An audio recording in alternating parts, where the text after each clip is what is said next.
Bonjour à toutes et bonjour à tous.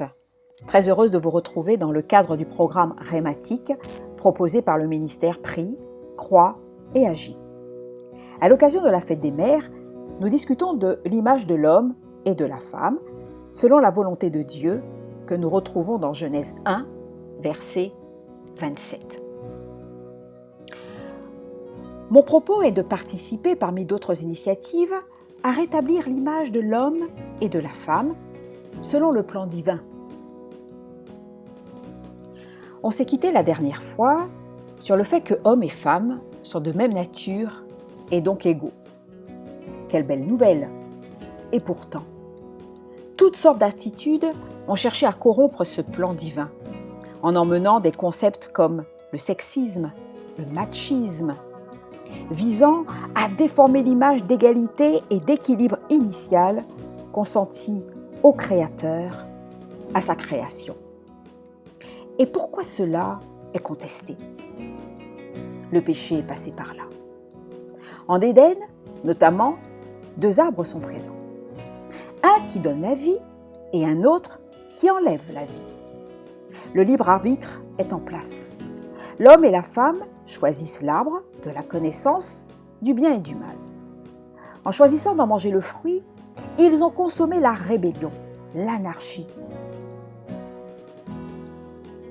Quelle est la conséquence de ce choix? Eh bien, c'est que Dieu a immédiatement retiré la vie qui lui appartenait. Littéralement, Adam et Ève sont passés à côté de Dieu, de son plan divin pour l'humanité, en choisissant d'écouter la voix de l'ennemi de leur destinée. C'est ça le péché. Et pour corollaire de ce choix, ils sont tombés de leur piédestal. C'est la chute.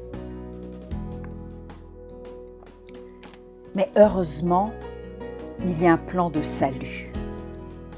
La vie ne s'arrêtera pas pour autant. Certes, donner la vie fera mal. Et l'homme dominera sur la femme, non pas pour l'écraser, mais pour qu'il soit le protecteur de sa femme. Selon le vocable divin, par dominer, Dieu veut introduire la notion de seigneurie. On peut faire un parallèle, par exemple, avec la fonction de maire, qui est à la tête d'une ville pour la faire fructifier, assurer sa sécurité et non l'assujettir. Il est donc important de connaître l'étymologie des mots, c'est-à-dire leur origine. On n'a pas besoin d'être un grand érudit de la parole de Dieu pour comprendre l'intérêt de chercher. D'ailleurs, n'est-ce pas Jésus qui nous annonce qu'en cherchant, on trouvera? Mes amis, cherchez la vérité. Surtout, lorsque vous vous sentez interpellé par un message en particulier, c'est qu'il vous concerne d'une manière ou d'une autre. Faute de connaissance, nous prenons le risque de périr dans des vies à l'étroit.